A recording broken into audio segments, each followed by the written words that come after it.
Been here twice. We're live now. Hey! Wow. I didn't know that. I did press the button. I don't know what happened, man. But it is what it is. There you go. I cocked up. You know, blame me. Sorry about that. But Dow, thanks. Sorry, mate. We missed your intro. Hot Fuzz. Jesus, how embarrassing. This is supposed to be a professional setup, man. Let's go. Let's go back. Let's go back. John. Yo. Mate, thanks for coming on. First time on my channel, man. We're going to get into your game away at Paris. You've got a lot to tell us, man. A lot to tell us. And yeah, thank you for coming on, mate. Always. And thanks for sharing the stream out there. That's great. Ken, you were at the game last night. And I'm going to dig into a few things. I've got a great question for you, which I'm sure you'll have the answer for, because I don't know the answer, to be fair. But anyway, let's get into this. Let's get into this. Arsenal literally took long apart last night. It was, to me, and I'm going to come to you, Kenny, first on this, and I'm going to go down, right? It looked to me, the shackles were off. I said this last night to Lee at 1:30 in the morning. Lee and I were chatting for 3 hours last night. Madness. Seriously. I think we did the player ratings at like 2:30 in the morning. But it is what it is. But Kenny, I just saw a game last night. It was a lot more fluidity. I didn't see Arteta micromanaging so much. No, yeah, Jess, even when Raya kicked it long, he didn't even micromanage because he went to a player. I think this is definitely our best performance this season. Without doubt, everything went right yesterday. The movement was fantastic. Kai Havertz played well. I thought that I'll never see Kai Havertz have a good game for Arsenal, and I'd have been happy for him to have more good games. But now I've seen he can play well. I'm demanding it every game now. But, everyone played well. Tommy Asu was brilliant. I said to you yesterday, you can never, ever not find a place for him in our first team. Doesn't matter who you leave out. As long as he plays, he's got to play. So if whether it's the left or right, this guy's got to play because he's added a lot to his game. I thought Saka was brilliant yesterday as well. Martinelli scored a good goal. I thought our goalkeeper was brilliant. His distribution was fantastic. It just shows you that, that, don't get me wrong, that that's the reason why I think he's in the team. Yeah, Longs were terrible. Longs were very naive. But when teams give us space, this is how we should be playing, regardless of whether we have Partey or not, or whether we have Jesus or not. It seems like we get more space at home in the Champions League than we do in the Premiership, because I think what's happening in the Premiership, the teams are just so defensive against us, so organised. They know us inside out. So we find it hard to break teams down. And let's not get carried away. We don't play the kind of football that's conducive to break teams down, because I still think we could play that way against against teams in the Premiership. But for some reason, we're very tentative. We worry a lot about the opposition more than we do in Europe. Because I think what it is if you look at the teams we play in the Champions League, I suppose the quality is, and Darren's right, the quality of the attackers in the midfield isn't as such. Basically, the team we had in the group was probably like teams that we put in the Europa League last year. Don't get me wrong, the competition is going to get a lot harder in the last 16. Yeah. And if we get to the quarters or semi-finals, there won't be gifts like we had against PSV, Seville, who are a massive disappointment, and Lens. But that's how I want Arsenal teams to play, because there is a way to break these teams down in the Premiership. But without, if we score early, we can move the ball quicker. Jesus can, runners can come with Jesus. Odegaard can get a bit thick, get in touch with the forwards. Get close to the forwards. It all depends. But Mikel Arteta's got his mindset that if we're too gun ho, without someone like Thomas Partey or Fit Jesus. You know, teams in the Premiership do have quality players in terms of half decent midfielders and quality strikers. Like, for instance, Aston Villa and Anfield, he ain't going to play like he did yesterday. It ain't going to happen, is it? Because Liverpool's free, and the players that can get off the bench, and the fact that Aston Villa got Watkins and Bailey, you're just running riot, and McGinn's just like on a different planet. You know, he's just got better and better. In fact, he's probably played his best football at Villa since Dean Smith was in charge. Bruno Emery's brought a lot out of him. I mean, Steven Gerrard was a disaster as Villa coach. You look at the players you look at the performance of the players under Emery and Smith compared to Gerrard. Says it all, done it. Yeah, absolutely. I mean, I totally agree with that. Dow, we just chatted backstream before I cracked up the start of the show. Like I do. Mate, I mean, it was a decent performance. We were, I think, fluid. We played with intensity, and the fact is that's what I think. It was a different setup last night. Lons were bloody awful. Let's get it right. They were crap. They were crap. But they came to Arsenal. Basically, they didn't look like they wanted to be there. And there's a great comment. I didn't know this. Great comment here from AFC Always. Jez Arsenal are the first English team ever to lead by five goals at half-time of a Champions League game. I didn't know that. That's thank you, mate, for that information, because I really didn't know that. And the fact is, Dow, it was a great display of football against a pretty rich team. But I'm taking it. I'm happy. 6 goals, 6 different goal scorers. Yeah, I'll take it every day of the week and twice on a Sunday, man. It was a great display, wasn't it? Yeah, for sure. And, you can say Lons is garbage and all that, and the Southampton, like Darren said, of the French league. And for sure, I agree with that as well. But we've had trouble with them. Obviously, we lost there. We've had trouble with teams in the Premier League that you can say are maybe Lons level, right? Maybe, I'm not trying to insult any teams, but Crystal Palace, Everton, Burnley, historically, we've had trouble beating those teams down, especially beating them 6-0.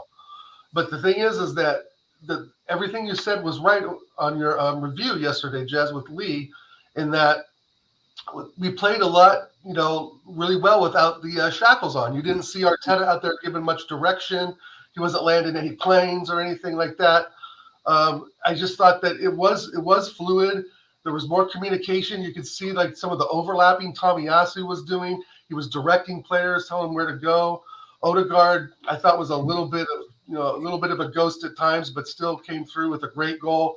And Kenny was right as well. You give us too much space, and we will annihilate you. And that's what happens. We struggle when teams play us close, and they play really, tight man-on-man defensively.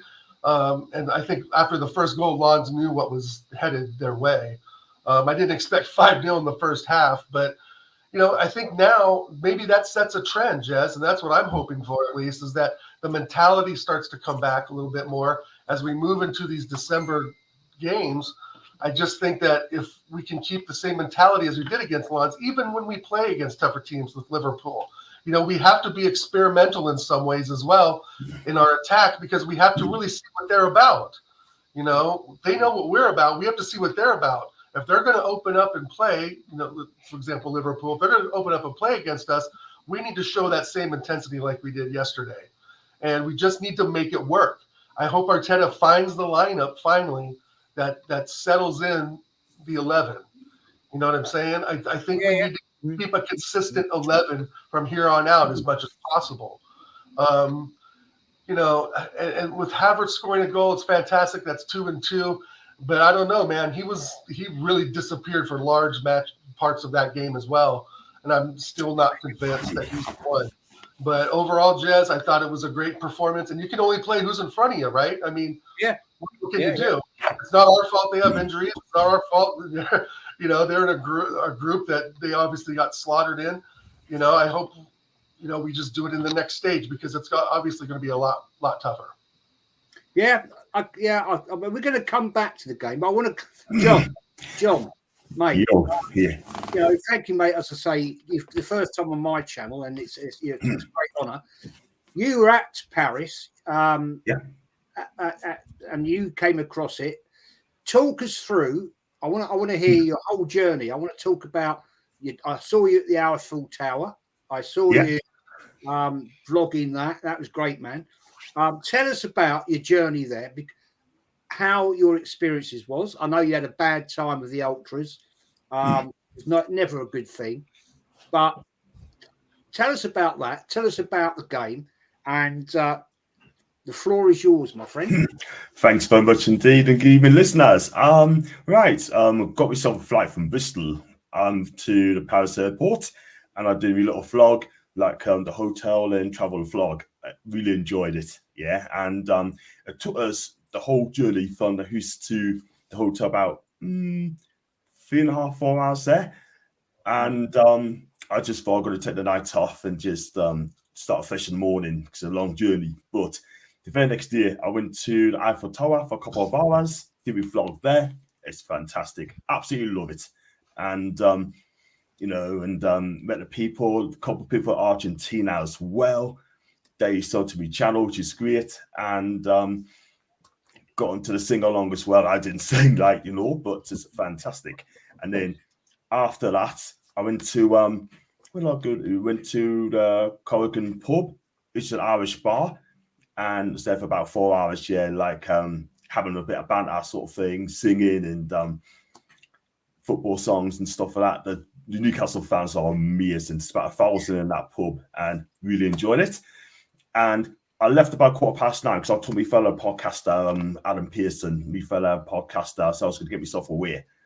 And then I was going on a metro about 20 minutes later. I had a photo tweet saying that the ultras, there's about 20 to 30 of them, I could be wrong. They're only young lads as well, went in and put flares in the pub and chucking stuff as well.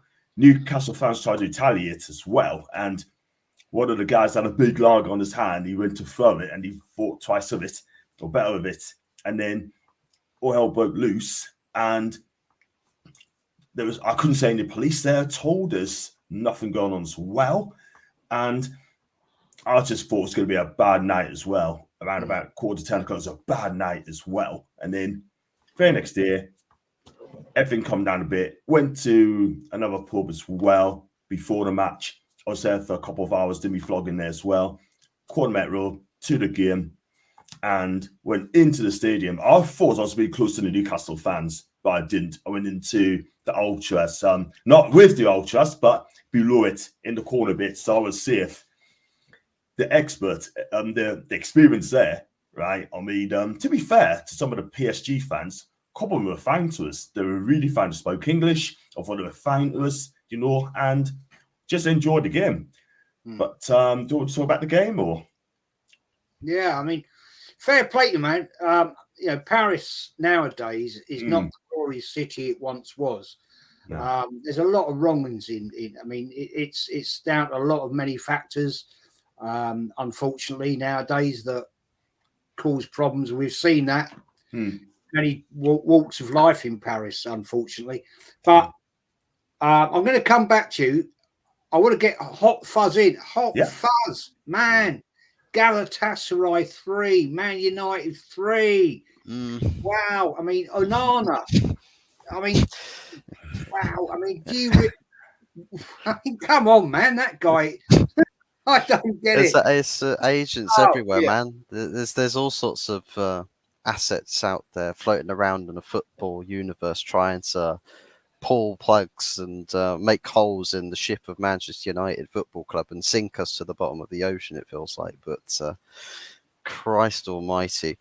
And the funny thing about it is that we're starting to get into a groove of scoring multiple goals in a match, because so far this season it's been a tale of either we're not scoring, we're not got any substantial threat at the other end of the pitch. It's all sort of dried up. The goals dried up. Nothing really to offer in games. And now you start to get a little bit of hope. You see the Everton game, you think, okay, there's something to work with. Not great, not brilliant, but something. You go away to Galatasaray, I'm thinking, well, it's got to be a much more open game than the Everton game. They're going to have they're a much more top-heavy attacking team. So we've got our work cut out for us. Our defence has. I suppose one big mistake that thankfully we did concede one goal from open play because of it. Having two slow centre-backs against quite a pacey front line. I know Ziyech is not usually the most paciest player, but I mean, Wilfried Zaha to cut in, come a little bit more centrally. You've got Mauro Icardi always looking for the run off the shoulder. And you're putting Harry Maguire and Victor Lindelof as a higher line to play against that. Yeah, it's not really going to end well. And you saw just the amount of balls over the top, just constantly, same thing over and over again. And it looked like it's.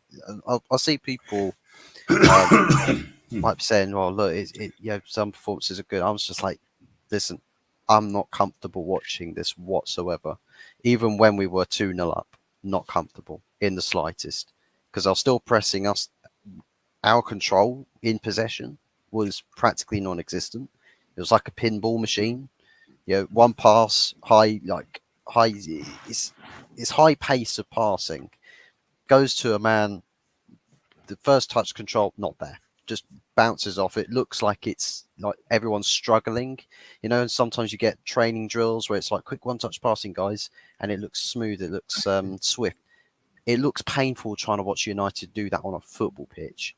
It actually looks painful. And whilst there's some good positives to take away, I mean, again, Garnacho, fantastic finish, early in the game as well. So another good start. Bruno Fernandes, wonder goal, fantastic hit. And I suppose McTominay as well, get into good danger areas when it mattered. I know it's second half and all, but Andre Onana, I mean,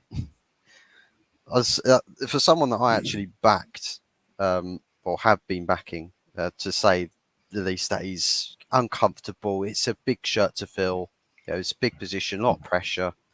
Give him a bit of time, he'll come around. And you start to see glimmers of hope with that. Everton, his saves kept a clean sheet. Big difference maker there. Going to this game, without Andre Onana there, you probably get away with winning that game.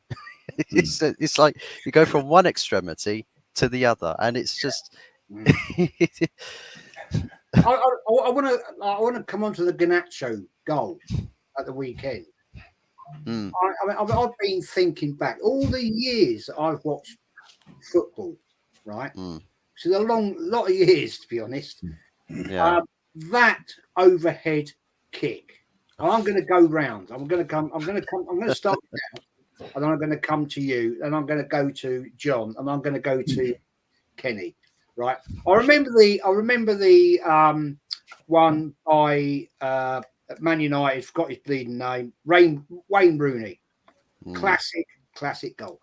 That goal by Garnacho, man. Now that is something else, Dow. I mean, what was he? 22 yards out, 24 yards out, and that to me is an absolute one of the best in my lifetime. I'll be truthful; it's one of the best I've ever seen in my lifetime. I can't deny that. And he actually got his boot on it, as opposed to when Rooney did it. It was a bit like a shin type setup.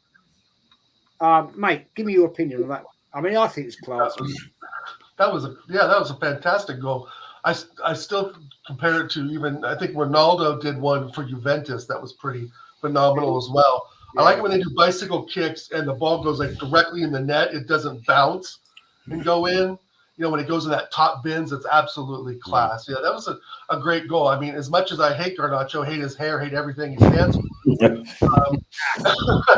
I hate his girlfriend, his dog, his cat, everything. But the thing is that he's one of those players that's just going to show up. I think Fuzz knows he's going to show up once in a while. He's going to get a few goals, and then he's going to go quiet again. And we know about players going quiet, don't we, Jess? So all props to Garnacho. I hate Wayne Rooney even more, so Garnacho's is better, but still not as good as Ronaldo's when he was in a shirt. Yeah, I mean, I'll come to you on this one, Hot Fuzz. You must have been jumping up and down. I mean, when I saw that goal, right? I mean, I only saw a match of the day.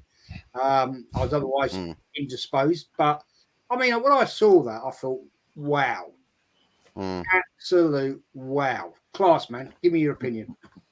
Yeah, as a lot of people have said in comparisons to like Wayne Rooney's and that sort of goal, a lot of people sort of weighing it up, saying, "Oh, you know, I think Wayne Rooney's is slightly better just because of the occasion, because it's in the Manchester Derby." It's like, but those sorts of goals, it's like take the occasion away. Look at the technique of what he's done there, and I think the fact he's running away from goal as well, because it's below that the byline and he crosses it from quite deep, not deep close to the byline. So it's always going to be a reverse sort of action from whoever's getting onto the end of it. And the fact Garnacho has to run out of the box away to then pull that out of the hat. I mean, it's like one of the last things you'd expect. You usually see a player go to try and control the ball to then cross it back in again from that side. But he's just gone, you know what, I'm just taking this for myself. And it's like seeing that him sort of wind that up, I'm thinking, yeah, I wouldn't do that. The fact that it just goes top bins, it's just like one of those, it just takes words out of your mouth. And I think it's one of the camera angles I saw of that goal that faced the Everton stand. Seeing that in its effect, I know it's early in the game. Some goals you get early in the game can actually rile crowds up. That just silenced everybody. They see that going, and everyone's like, I literally see 2 tiers stand behind the goal, just go, what? Literally just silence. And I think it's that sort of a crazy wonder goal that I think just knocks the wind out of you. You just think, well, it's not like our team was asleep or anything. Someone's just gone and pulled a world-class goal out of the hat, out of absolutely nothing. What do you say? Like, you can't get mad at that. It's just one of those. It's just it's honestly ridiculous goal. And, you know, I mean, it was quite, I mean, I was amazed when I saw that. Seriously. I mean, John, I mean, there's a comment here that Lauren Robert scored a belt for the Toon a few years ago. I mean, that was a great goal. Yeah, I remember it. But I mean, that goal on the weekend, that was something else, man. I mean, Lauren Robert, we're on about, are we? That was back in 2001 when he joined Newcastle United. He scored some cracking goals. 2 of the best goals I've seen him scored against was both against Tottenham, believe it or not. One of them was just a first-time volley, and another one, he picked it from halfway line, 2 touches, and he smacked it in for 35 yards into the top corner. And I tell you what, I mean, look, his left foot is incredible, right? And he has scored some cracking goals. I mean, one against United from a free kick, some couple free kick goals and that. He's not shy going forward. Look, he doesn't track back, I get that. But on the ball, this guy is absolutely blessed. And I enjoy watching Lauren Robert. And you know what? I mean, we had him for 4 seasons. He still comes to watch Newcastle, by the way. And, you know, just see how he's doing, etc. But he's always going to be a legend at Newcastle United. Kenny Ken, you've seen some great goals. I mean, the Giroud Scorpion, that was when I saw that, I thought, is that real? Yeah, that was Crystal Palace, isn't it? New Year's Day 2017. He scored that goal. I think the day before that, Mkhitaryan scored a similar goal for Man United. I think it's against Sunderland, wasn't it? One of those sides, but yeah. But that goal the other day, that goal the other day, that was absolute. It's definitely had me out my seat. Because, you know, I always like to have a bit of a laugh when I watch TV. I always try to put it in my Instagram stories, do my own main commentary, and I just went, "Oh my days!" That's probably one of the best goals I've seen since probably Mark Hughes. Mark Hughes in the day, he was one for some goals. I mean, there was a Mark Hughes goal for Wales against Spain in '85 was just unbelievable. And then there was another one in the, dare I say it, in a derby match in '89, '90, where they lost 5-1, but Mark Hughes scored an absolute cracker. So it was kind of a Mark Hughes goal, but the way he'd done it, the ball was actually behind him. So the only thing you could actually do was to time it and get in the volley, but to get it not only on his laces, but to get in the corner of the net. You know, you just don't save them. No goalkeeper's at fault. You can't blame anyone. It wasn't. It went at pace, and everyone was out of their seat. You know. I know what Theo Walcott said, and it made me laugh. The goalkeeper dived. There's actually a method to his madness. The goalkeeper dived, because I do like, goals when goalkeepers are clutching thin air and it goes in the top corner. Yeah, that is one of the best goals I've seen in the Premiership. That's going to be taking a lot of beating. I mean. Tony Yeboah, for Leeds against the Wimbledon, that everyone talks about that kind of goal. They talk up, it was, they talk about, Paolo Di Canio for West Ham against Wimbledon, homemade volley. There's some really great goals, but that day and age, that is probably one of the best goals I've ever seen. And I've seen some great goals live as well. But yeah, he won't score a better goal than that, and if he does, that's a once in your lifetime goal. Definitely.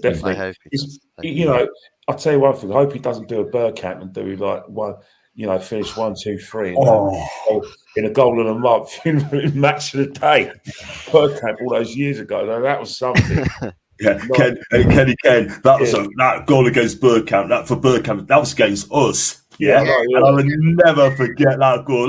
People say that was a fluke. No, it wasn't. It was pure skill. Well, yeah, pure skill. It was so instinctive, but we see some great goals, and in Garnacho, I don't know. The thing about it, right? He goes and scores again, so it's not as if he's living on that goal. There's some people who score great goals, and you never hear from them again. True. True. That was definitely a great goal, and the worst thing, you've got to shake Man United's hand, because everyone expected Everton to come out of traps and beat them on just emotion, and Man United were just cold-eyed. And their defending was great, and the goalkeeper Nana played well, which is a bit of a Jack and Knife thing, because yesterday, he had the Scooby Doo moment again.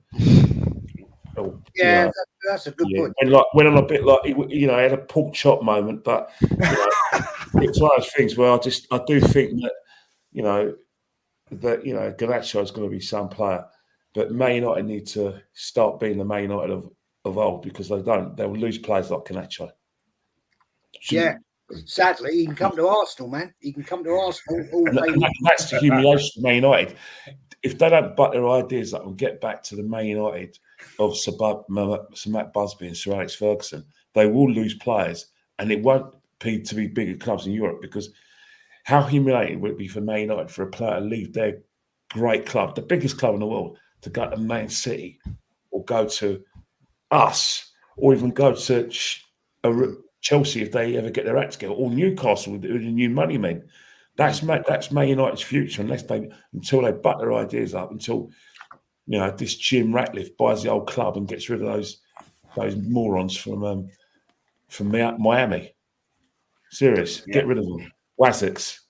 Absolutely, totally agree with that, man. Absolutely, John. I'll come to you on this, man.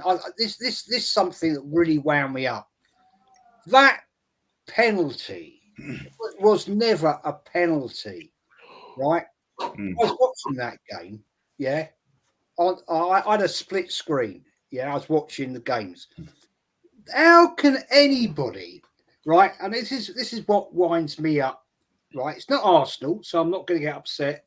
I do get upset the fact that how can the VAR team review that? The referee goes to the screen, I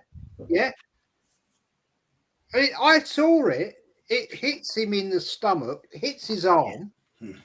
Now, the law states if your arm is in an unnatural position, then it's a penalty, right? If it hits your body, then hits your arm in a natural position, it's not a penalty. Now, I'm going to be controversial here, right now, here live. That stinks to me of corruption. Stinks to me. It was clear cut, hits him here, hits his arm, bounces down.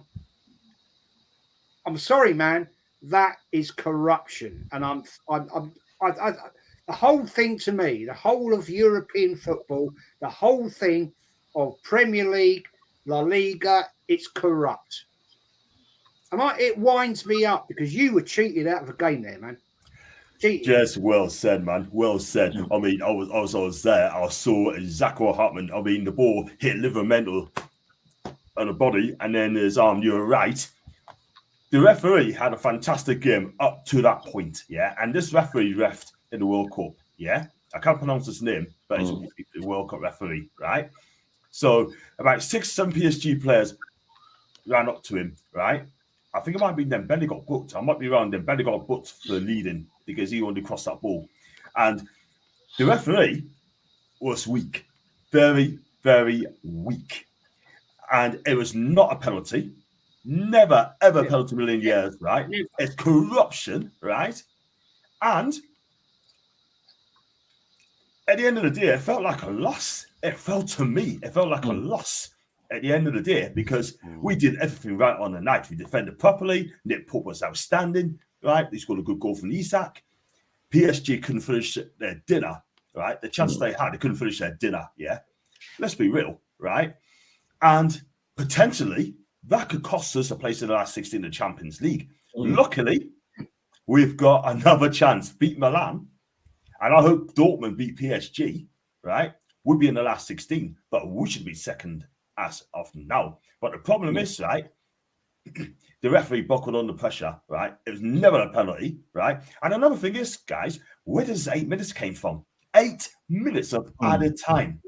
Yeah. And I'm not being funny. I think you go in the comments, net read all nice. PSG were wasteful, yeah. They were wasteful, yeah. On another day, I mean, they could have won that game. But for me, I would have took a draw before the game started. The match started, but for the position win, with the winning position, it felt like a loss to me at the end of the day. And you're right, it just stinks of corrupt. And I think when the referee looks at the back again and the VAR guy, they're going to be so embarrassed. They're going to be so embarrassed. And by the way, the one that's in charge of VAR got removed last night. Tells me that it was not a penalty. We were cheated. And I just hope come December the 13th, right, we will see whether it's going to be the right decision or not. Because we go through and PSG fails to beat Dortmund, it'll be that one word I'm going to say, justice. Like Ken says, VAR and the ref are pork chop. They are. I mean, I'll tell you what, I ate the first pork chop. There's like I'm going to bin. Yeah, absolutely. Totally. Sorry, Ken. Sorry, Ken. You know, sorry. Now, that has got to be one of the worst. I mean, we've seen some by VAR and referees. Right. I'm sorry, Dal. That to me is absolutely pure corruption. Yeah, eight minutes. 8 minutes. Mbappe has to have his goal, Jets. Mbappe has to have his goal. I mean, we've seen this with superstars before, right? I mean, this isn't the first time that they've made horrible decisions to give the superstar striker his goal. You know, yeah, it's a travesty. It really is. And I think there's something to be said. They need to be investigated because the way the games are being ran now with this 8, 9, 10 extra time minutes is stupid. It makes no sense. And I watched as much as I could, John, of that Newcastle game. But, I mean, at the end, I was just shocked, just completely shocked. I mean, it's there for everyone to see. The ball hits the ground, and it accidentally hits him under the arm. He didn't even move his arm. He just had it. I mean, it's so dumb. And I feel bad for you fans, John. That's just, I don't know what else to say, man. It's just bad luck. And football is a cruel game. But it comes to a point where it's like you really got to start to look at some of these teams with superstars like Mbappe and maybe even Holland, right? Because we know we have Man City things going on. And somebody, even still with Ronaldo, I wonder if some of the games over in Saudi Arabia aren't fixed as well. It starts to make you wonder. So some of these superstars like Messi, there could be something going on at MLS. Of course, nobody cares, but I don't know, Jazz. I think it's more prevalent, and you and Kenny Ken probably have a lot more insight into the history of it all for sure. But I think the English game's a little tighter, I would presume, when it comes to refereeing and so forth, and refereeing board, than it would be in Paris, and even maybe Portugal and Spain even. So there's questions to be asked. That's for sure. I tell you what, as well, quickly. Sorry, it's just cutting quickly, right? I mean, I don't know if anyone's seen Kylian Mbappe's comments right after the game, saying that he comments, right? He said that we are nothing. He said they have nothing. Basically, Newcastle are a nothing team. That's what he's basically said, right? I think when it looks like this comments he said, I think Mbappe's going to be embarrassed because it's Newcastle 5, PSG 2 on aggregate, right? You didn't beat us, Kylian. We look comfortable against your side, right? You were poor.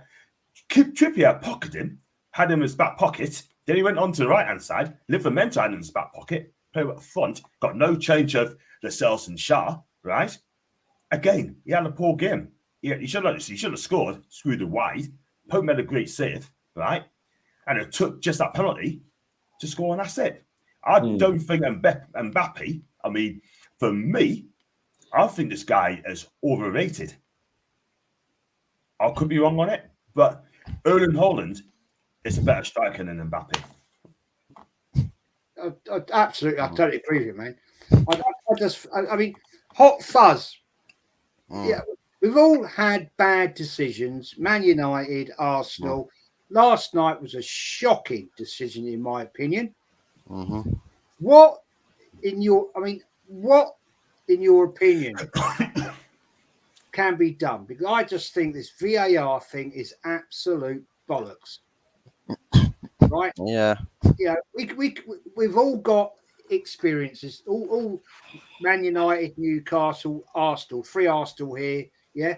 We've all got bad experiences of it, and they can't get it bloody right.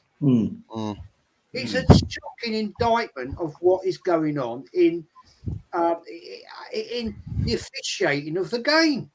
And I think VAR has made it bloody worse.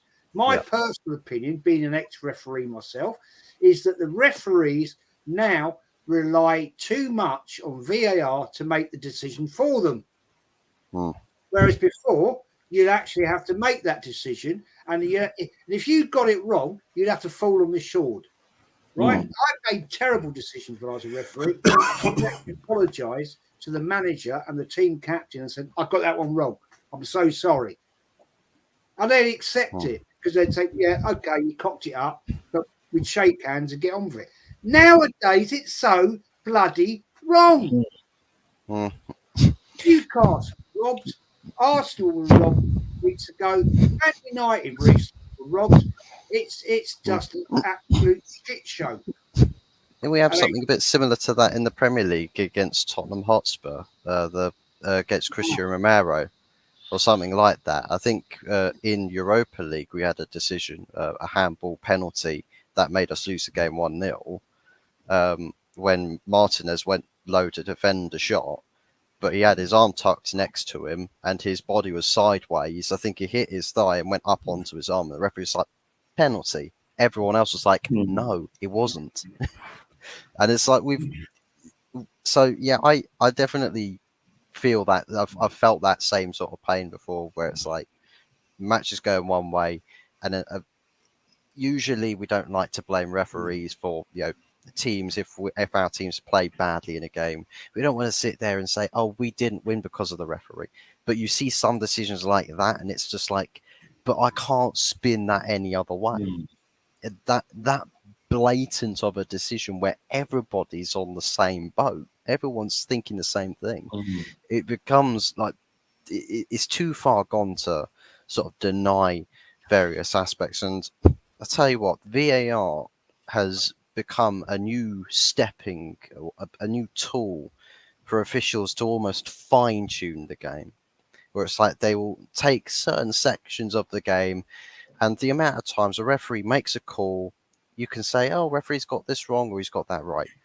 The fact is VAR will go and look at something in a warped perception at warped speed, and they'll say, oh, referee, you made that call, go and have a look at this now.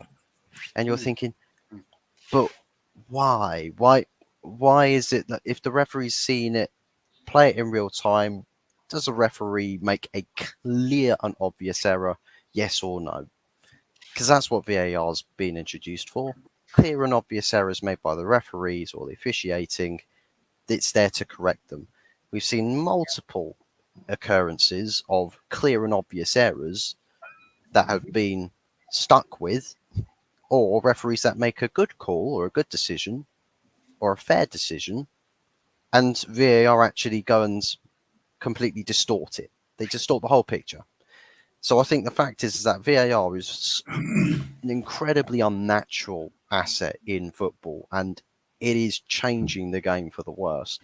And the fact is that we've become so football, the sport that we watch almost daily for a lot of people. The fact is that VAR's come in and is basically changing the way which we perceive football. When we talk about games we've watched, we think about, well, VAR did this. I can't believe VAR did that. Why are we talking about officials right now? Why can't we just talk about a game of 90 minutes?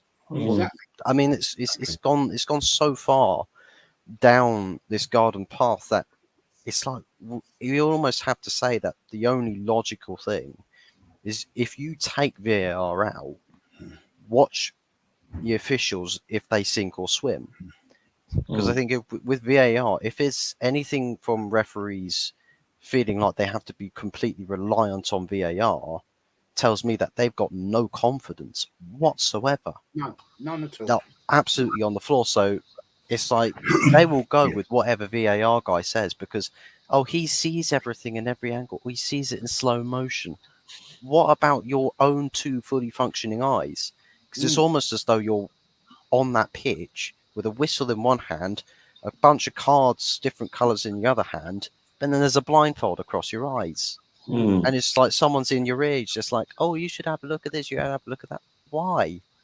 Why not just see what's going on and think, I know the rules to the game, I studied them up, I have to get a license to be here, so I've got an absolute crap ton of training for this specific job, and I've got someone that's watching monitors. It's like an armchair fan picking up the mobile phone every other day, like it's those phone a friend on Who Wants to Be a Millionaire to say, oh yeah, you know that decision that you made, overrule it, mate. I just want the other team to be favoured in this instance, and it's just like it adds. Pathetic. It is pathetic. Yeah. Man.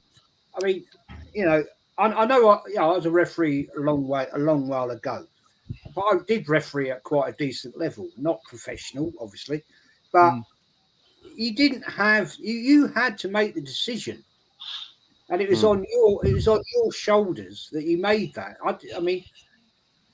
I was fortunate when I got to a decent level. I had two proper referees as linos who knew what they were doing. Yeah. Kenny, I'm going to come to you. That decision last night, man, was absolutely shockingly poor. I'm going to ask you two things. I'm going to ask you this one about that decision. It was awful, and then I'm going to come to another one which I don't know the answer to. I'm hoping. Will, but it was awful, man. Awful decision, wasn't it? Well, yeah, it was definitely an awful decision. But if you look at the context of the game, those sort of things are bound to happen. The team's always attacking, and the other team defending the goal line. And they had I think PSG had asked for about a couple more penalties before they got their actual penalty. So in that sort of situation. That sort of situation. When you keep on digging at the referee, VAR look at it and they say they don't want to, to get for the referee to go to the screen. I always thought that eventually he said no to 2 or 3 of them. I think he's going to say yes to the last one. And the situation is that when it went to VAR, as soon as the ball hit went off Livermore and hit his arm, I thought, night injury time, Paris, that noise, he's going to give it. As much as you would say, right, he's one of the best referees in the world. He's refereed the Champions League final, the FA Cup, and the World Cup final. I just thought, you know what? God help Newcastle, mate, and God help Hope, because he ain't saving that penalty from Mbappe. That's what I thought. The thing with VAR is here to stay. So we can't put the genie back in the bottle. What I will say is that the problem with football is that every technology doesn't have any bearing or have any problems in other sports. There's no problems with technology in cricket, tennis, rugby World Cup. There wasn't that much problems. There was controversy where maybe a player should have got sent off and rolled and been sent to the sin bin. But apart from that, they don't get it wrong.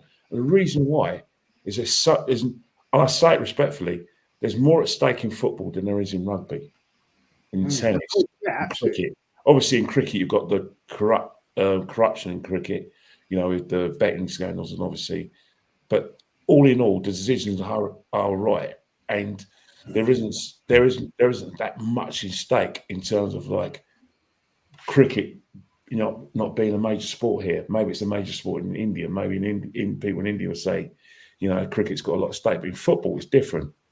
That's why you all get a situation where you will get inconsistencies. The crowd will play a part, and a lot of the referees in football are not at the highest of levels. We bought VAR in the first place to help referees because we had controversial decisions. So at the end of the day, football just has to learn to live with VAR.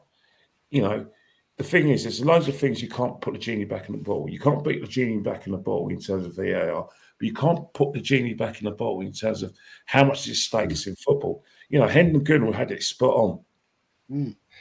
UEFA, by having 5 teams that can qualify for the Champions League next year, is all because they don't want teams like Man United to miss out in the Champions League because they want the big clubs there.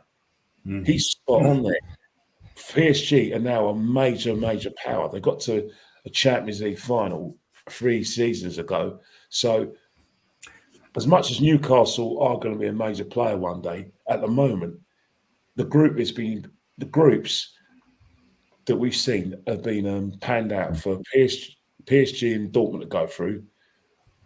PSG a previous final, Dortmund previous winner. The Galatasaray group with Man United is blatantly be there for Man United and Bayern Munich to get through. How Man United have looked at gift horse in the mouth, I'll never understand. No. But that group decided for everything. And then you've got the Man City group. Well, Man City, the best team in Europe, statistically anyway. So that's not going to be an issue. And then you look at the situation for us. The group with us and Sevilla was there for us and Sevilla to get through, because Sevilla powerhouse in Europe through the Europa League, and we're a big name. So when you've got all of that, there's no wonder that when PSG have had 3 penalty appeals turned down, they get the 4th one in injury time. Yeah. And that's what a lot of clubs are going to have to put up with. But the thing with VAR, I'm very surprised it happened, because the referees in Europe are a lot better, but I'm not surprised it happened in the UEFA Champions League because of the situation and what has happened. You think about it. When we originally had the European Cup, the holders went through, or the team that won the league in the European leagues. Now, because teams wanted to form their own European league, 2nd and 3rd got through. And then when they realised that certain big teams were missing out, they said 4th place is good enough. Now they're saying 5th.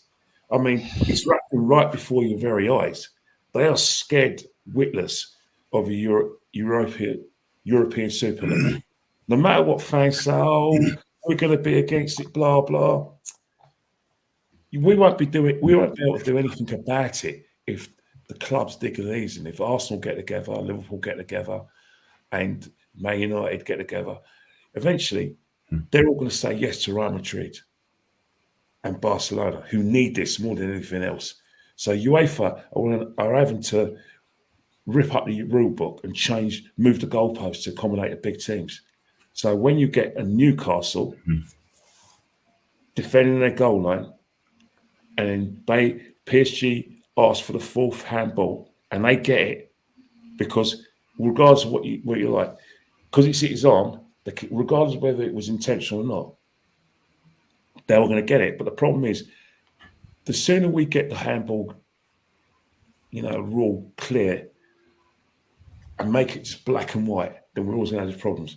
For God's sake, if it's handball in the area, doesn't matter whether it's accident or not, just give the penalty that we remove another problem. None of this, they didn't mean it. His arm's in a natural position. Oh, it was an accident and blah, blah. Football, not handball. This isn't rugby. You handle it, it's a penalty. Once we get rid of that, we deal with the other problem, whether someone gets fouled on the way to the goal. But as I said before, UEFA got formed for this. If these big clubs can't, look the good thoughts in the mouth and beat the teams that should be beaten, then the referees are going to give them a helping hand. I mean, Man United, how Man United are still in a situation where they can still qualify is baffling. I agree. I have no idea. The thing is, Kelly, I'll give you a little bit of background. Having been a referee myself, there is a hierarchy, right? And it's still there to this day, right? Referees start at junior level, whatever level, and they want to achieve, okay? And there is this situation, and it's been there for years and years and years.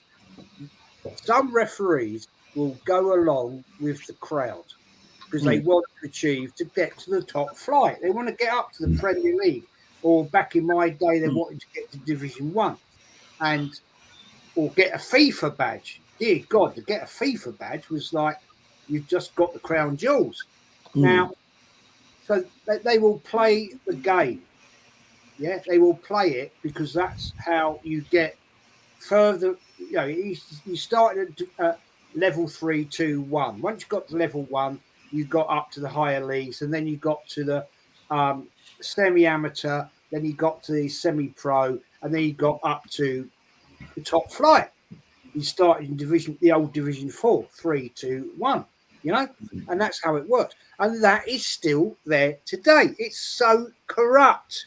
But move on. Kenny, I've got this question, man. I don't know the answer. We scored 6 goals last night. Six different goal scorers. I don't know. When did we last do that? I can't remember. I'm trying to rack my brain. Regarding that, I know we beat West Bromwich Albion 6-0 after that was in Aaron Ramsdale's first game. Yeah, first game after we got smashed in our first 2 games, and then Leno got his place back. But I know. I don't think we had 6 different goal scorers then. I'm sure someone got a couple. No, we didn't. And that's what I don't know. I don't know if it's a first, because I'm sure it's happened before where you have 6 different goal scorers. Surely that's a situation, but I can't remember it. The only one I found was 1934. Not in any of our lifetimes. Okay? Definitely. I was going to think more recently.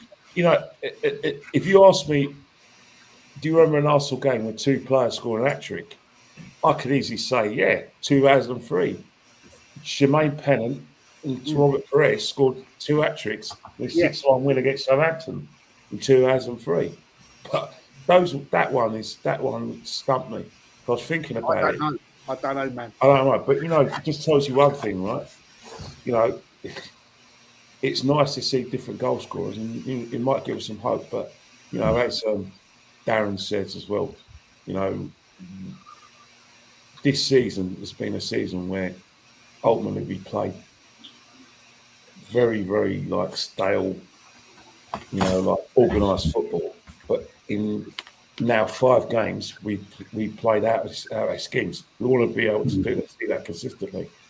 But the situation is that with Arteta's, how do I say it, fear of being exposed and fear of the opposition, we probably won't see that for a long while. We probably won't see that again now, because the Champions League, we're going to have better teams to play against, teams who are going to be able to defend. They're going to, they're not going to be generous against us. Every team who's going to get through the last 16 are going to be hard to beat. I don't care what anyone says. All this conjecture from pork chops and the fan games. They got Bayern Munich and Real Madrid. We only feel Bayern Madrid, Real Madrid, and Man City. Calm down. Calm down. Show some class and show some respect. Because any team in the last 16 is going to be hard. They're going to just have the same, like I said, goals as we have in terms of getting as far as they can in the competition. In some instances, winning it. Home 2 legs affair. It's not going to be easy. Not going to be easy, especially for us. Look at what we've done in Europe so far. When it got to the business end of the competitions of the Europa League, we've been pumped. Yeah. So it just shows you the quality gets better as the further you go in the tournament. The cream rises through the top. Yeah, I mean, totally agree. Right, we're going to come into a game at the weekend. Newcastle, Man United. Wow. And we have Newcastle, Man United. What a coincidence. The debate. I'll come to you, Hot Fuzz, first. Yeah. You're away at Newcastle, St. James's Park. Not an easy place to go. They are relentless. The fans are mad. The city is fantastic, I have to say. It's a beautiful, beautiful, beautiful place. You're going there, man. And give me your prediction, Hot Fuzz. I want to know what you've got to say about that game. Free hit, guys. Free hit. Man, I don't know where to start in saying, like, without making it look like I've completely lost my marbles, away in saying that Man United actually go to Newcastle away and win in the current state of affairs. Like, maybe last season's United team, you could say, well, there's a little something, as it looks like there is a plan afoot here, like the players, trying to pull their weight, trying to, bring performances together. But this game, with the way things are at the moment, is just I've got nothing really going for my team, unless Onana is, if he starts again, like if this is his last chance game and his whole career's just been on this game, and he pulls out the most ridiculous masterclass performance, like if the defense, plays well, contains the threats, because obviously with Newcastle, quite a direct team, they don't mess around with all fancy possession stuff or shapes or sizes and 72 different formations in 90 minutes. They like to keep it more straightforward and be straight to the point, a bit more abrupt. And United, we had a little taster of that against Galatasaray, right? A team that played a bit more abrupt, a bit more straightforward, direct. We're going up against a Newcastle team that, to be fair, I think they've got better quality than Galatasaray's attack has. Probably much better quality. So yeah, it's not drawing a pretty picture at the moment, and I've got no reason to feel like we're going to go there and win. Like, the realist in me says that's going to be one of the longest afternoons away days for United this season. I know with other games against like Liverpool and cities, it's like the players know, big game, guys, massive game, guys.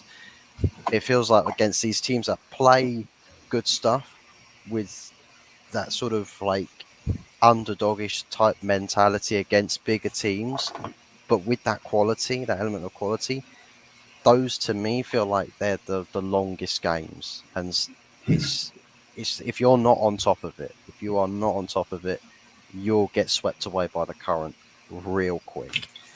And Tottenham found out the hard way last season. 5 goals in, what was it, 20 minutes? A little bit like Arsenal last night. Lon's probably got a bit of Spurs syndrome, to be fair.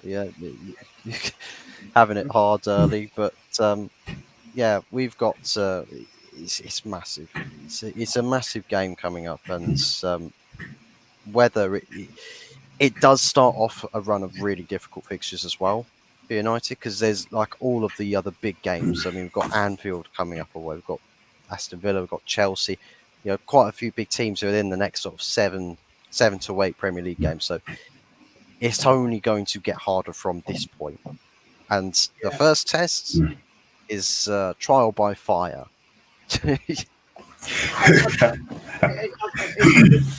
It's quite lucky that I managed. I didn't get this.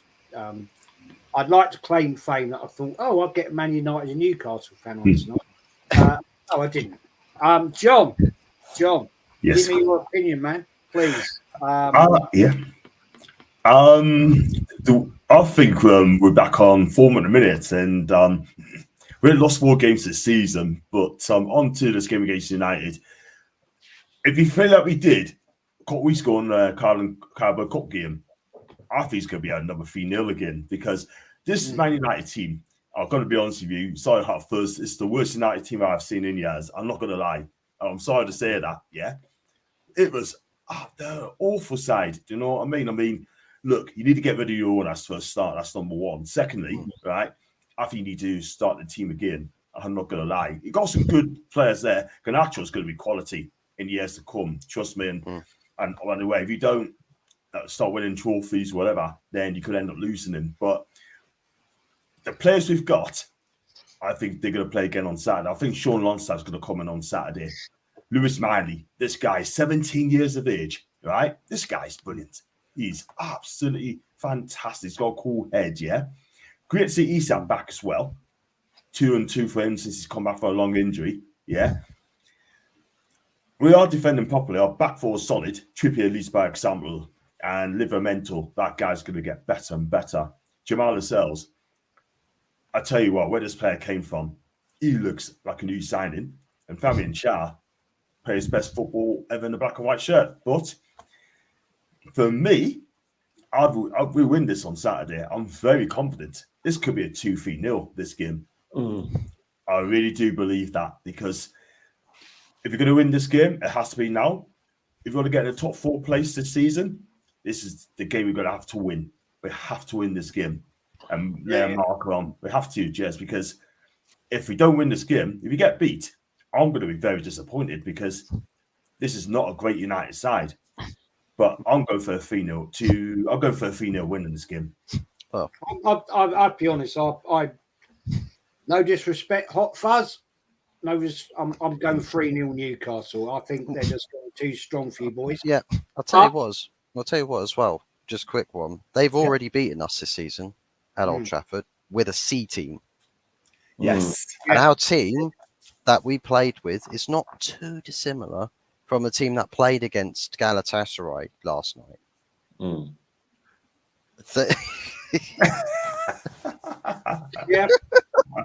Kenny, I want to ask you this, man.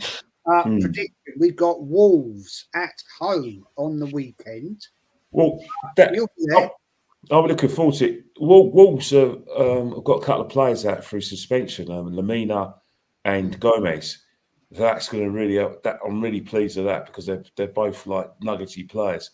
But again, it's the same situation, as I mentioned, that we play differently in the league than we play in Europe. Wolves have got quality in the last third. They've had some rotten luck, but there is quality for the last third, because they've got quality in the last third. Not like Burnley or Luton or Sheffield United. They've got genuine quality. and they got, genuine quality, across their side.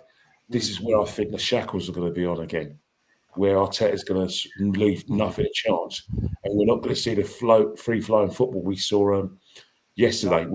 So it's going to be like a grand affair where we'll grind out a 2-0 or a 3-1, but there'll be instances when Wolves will have instances in the game where they're going to have periods of domination, because that's how we're playing at the moment. Because Arteta really is fearful of like the opposition, and I think he definitely fears Wolves, even with or without Gomez and Lemina. So I'm going to go for a 2-0 in that game, but it's going to be a situation we're going to think, oh no. Right. I mean, we're going to definitely going to see Martinelli and Saka being doubled up without a fact. Kai Havertz not being able to break this time. Odegaard being kept the errors, and then we're relying on Declan Rice for his recovery. It's going to be an hard game. It'll be a hard-fought game, but I expect us to win. But I'll go there, rush back, get the bus back, and then watch Newcastle Man United. One thing I would say is that no result would surprise me. Man United, the way they're playing, I won't be surprised if they sneak it, but I expect Newcastle to win. One thing I will do is that, for the love of God, don't play Marcus Rashford. No. He slows down your attack. One thing I was impressed with you guys yesterday, you may have no midfield, but when you attack the ball with that sort of purpose, there's no stop and start. The moves weren't breaking down with Rashford, where he either hogs the ball or he makes the wrong option. Yes, that's true. Now, you know what I mean? Yeah. We got Wolves at home. I'm predicting a win there. I'm going 3-0, man. I think Wolves are a decent play. They are decent, but the fact is, at the end of the day, I think we're just going to be too strong. Yeah, I do too, Jez. I think we are going to have a carryover from the Lawns game. I think the confidence will be built up a bit more than we've seen in previous matches. But yeah, we won't, like Kenny said, we won't have the open space to do what we got to do with the ball. They're going to be pressuring us a lot more. It's not going to be near as easy as it was against Lawns. But I think if, like I said, with that mentality, though, and the players can find the right gaps and move in those right gaps and get the ball going. If Tomiyasu has a good game, if Kai Havertz at least does something and Rice has a good game, I still think we can get out of there. But I think I am still a little bit suspect on set pieces and so forth. So I'm thinking a 3-1. I don't think Wolves are going to drop a 0. I think they'll probably get one. But I'm pretty confident, Jez, to be honest. I've noticed a trend that, when we really get on a winning streak, we usually tend to win 2 or 3 games, and then we play a big team and usually drop the ball, right? But I wouldn't consider Wolves a big team, and we should just continue to do what we did against Lawns. If the mentality's there and the communication's there and we're mistake-free, we should have no problem beating them 3-0, but I think Wolves will probably sneak one. But I'm not betting on Kai Havertz scoring at all. 3, I'd be pretty amazed, but I can't see him getting 3 and 3. I don't know. If he gets a penalty, though, they might give him the sympathy vote. But if he goes in the side, he'll get the penalty. But I mean, the thing is, it'll be a tighter game. But I think with what we did at Lawns, we'll carry over. I'd like to think so. I think Kenny's got it right. I think he'll pop the clamps on again, which I think is going to destroy us. But anyway, I'm going to wrap it up, guys. Fantastic panel here tonight. Great comments. Absolutely amazing. It's been great to have John, Hot Fuzz, Dal, Kenny, of course, legend that he is. Dal, shout yourself out, man, please. Well, thanks a lot, Jess, for having me on today. It's been a while. I have to get on your show a little more often. Put a little more money into the Vino Fund. But having me on with the legends, Kenny, Fuzz, and John.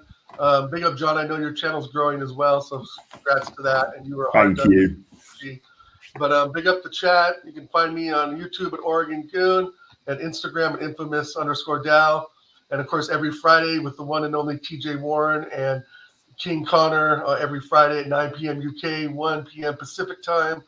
Yeah, so I just pop around and here and there, Jez. But thanks again for having me on. Good to see everybody. Man, that's what you mate, Dal. I've known you for like what 4 or 5 4 years, yeah. Bloody long time, and you're always a pleasure, man. Hot So Fuzz. Yes. Fuzz. Shout yourself out, my friend. Your YouTube channel is growing rapidly, and all of us can help. That's what we're here for. And thank you, man. Shout yourself out, please. Yeah. So yeah, Hotfuzz44 OG on YouTube and on Instagram. Share the same logo on both platforms, so I'm quite easy to find with a simple search, and it's the same handle. Also, just recently hit the 120 at long last. We finally got there. So little milestones, but it's progression, and I am officially entering phase 121 of my process and my project. More phases than Arteta's project. At least mine's going to a positive angle here. So yeah, thank you very much for having me on the show, Jez. Always a pleasure to be on here, as to everybody else as well. Dal, great to speak to you again. Kenny, you as well, and lovely to meet you, John. I think it's first time on camera with you. And, yeah, lovely to meet you as well, mate. Yeah, thanks to everybody in chat. And one more thing, Jez. One more thing. Just one more thing. Hats off to Yeti. I don't have idiots on my show. I only have real ones. Yeah, I only have people that actually can talk the talk and actually walk the walk. And the fact is, I'm not one of these plastic channels. I'm not going to mention them. You know what I'm talking about. Ones that talk absolute bullshit and bollocks. Alan Liddell says to Jez and Guest, where do you think Newcastle will finish in the league? I'm going to punt this out there now. Right now, I'm going to say this: 5th. Now, before we wrap it up. Newcastle? You're talking to me? Yeah. I'm sorry. Where I think Newcastle's going to finish? Oh, man. Yeah, 5th. 5th is a good spot. Kenny, I'm said 5th. Where do you think, man? You know what? You just don't know, because simple reason is that it's early days, because it's Spurs until bloody Romero decided to kick his international team night. We're on for mathematically they were challenging, and then you've got Aston Villa who were just playing really well, especially at home. So the competition is fierce. I mean, can anyone believe that Newcastle beat Aston Villa 5-1 in the first game of the season? And look at Aston Villa. So you just don't know what the situation is. I think that, mathematically, Man United have still got an excellent chance of getting the top 4, because they're not that far behind. Yeah. Because the most important team in the league. Yeah, so I don't know. It depends on Newcastle results against the top 6, including Man City, Liverpool, and Arsenal. They lost to Liverpool. They've beaten Arsenal. Man City away, they haven't beaten. So those games I'm going to take. And they haven't played Tottenham yet. I think they played Tottenham a week before Christmas, is it? Yeah. Yeah, a week before Christmas they're playing Spurs. Or is it, I don't know, one of those games they're playing Spurs. So games against the top 6 are going to dictate what the situation is. And probably Brighton as well. Because Brighton are a tough side. They've already lost to Brighton. And, for some reason, West Ham are a stubborn little side. So there's a group of teams, games where Newcastle are going to have a lot of 6-pointers if they're going to want to get into the Champions League again. But those are the games I think they've got to win. So where do you think they're going to finish? I don't know. The competition's too fierce. But if you want me to put my money on it, I think 5th as well. But you don't, that means who's going to finish in the top 4 above them? I think we know who the top 3 is, but who's going to come 4th? Who's going to come 4th? I think the Christmas period, right, is going to be a big big thing. Hot Fuzz, I'm going to come to you. Then I'm going to John. Right, Hot Fuzz. Where do you think Newcastle are going to finish? Fourth. I'll go with fourth. Okay. Where do you think Man United's going to finish? How many fingers got pod?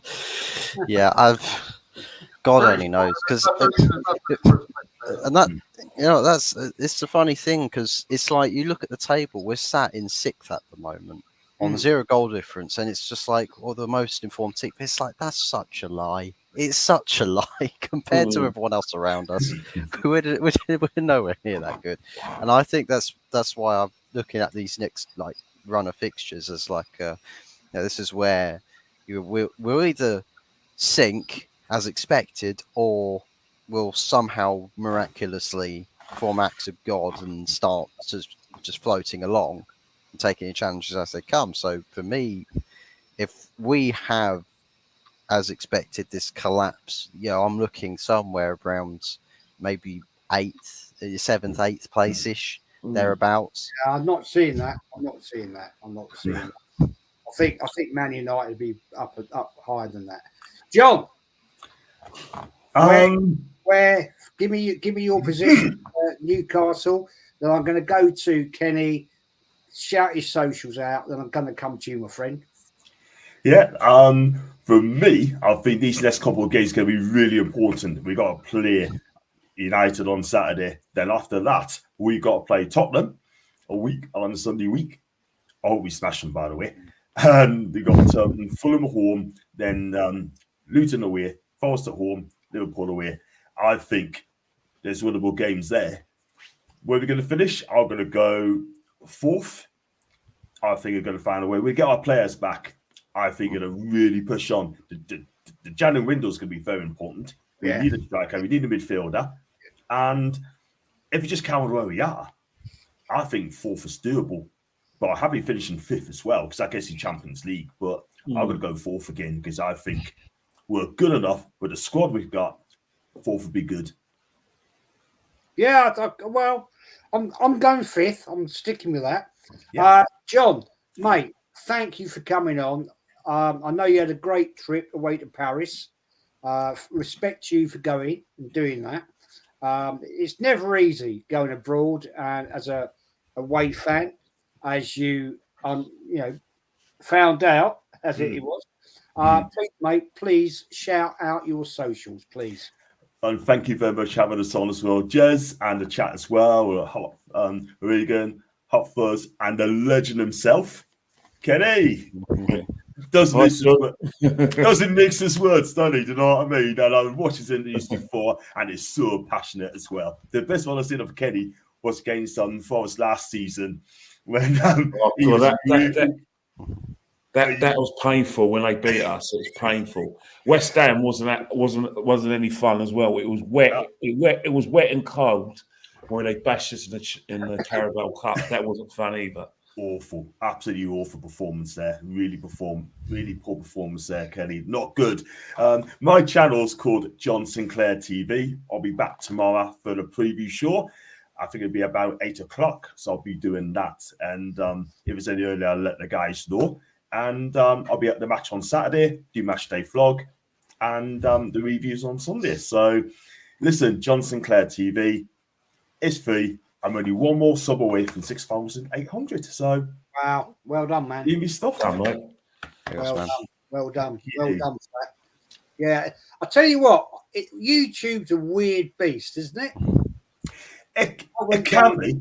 It can be. I mean, it depends what work you do. I mean, if you do good vlogs, if you do the good show at the right time, the more views you get, the more subs you're going to get. I mean, I did one. I know, obviously, you got a scoop, but I did one when I did the ultras, and I had a little passionate rant as well. That's unlike me.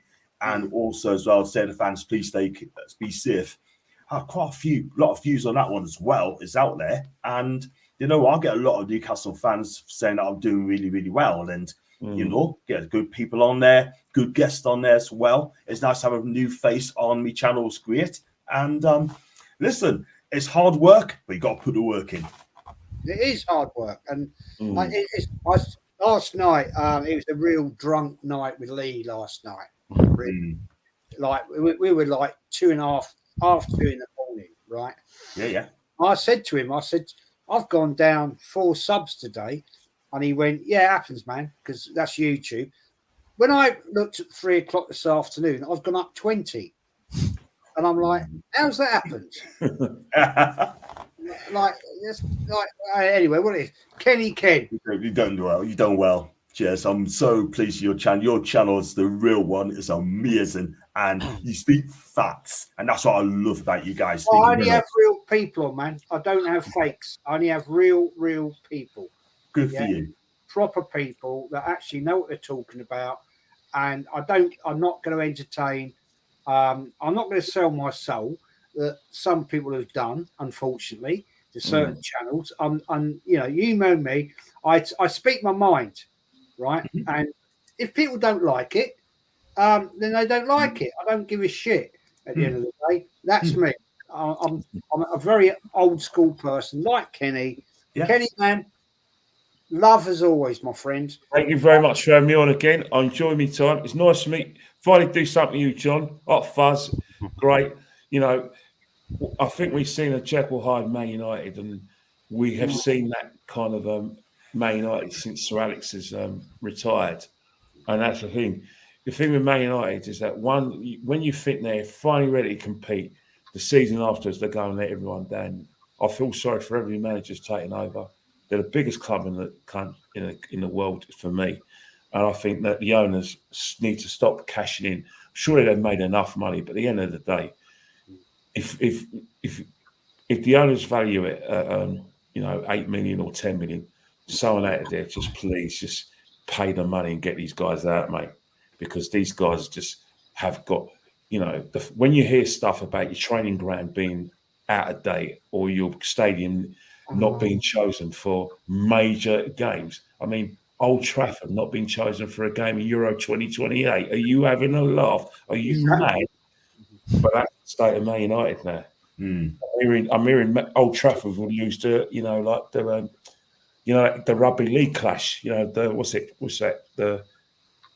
gave the games of rugby league. Where St Helens always win every year anyway.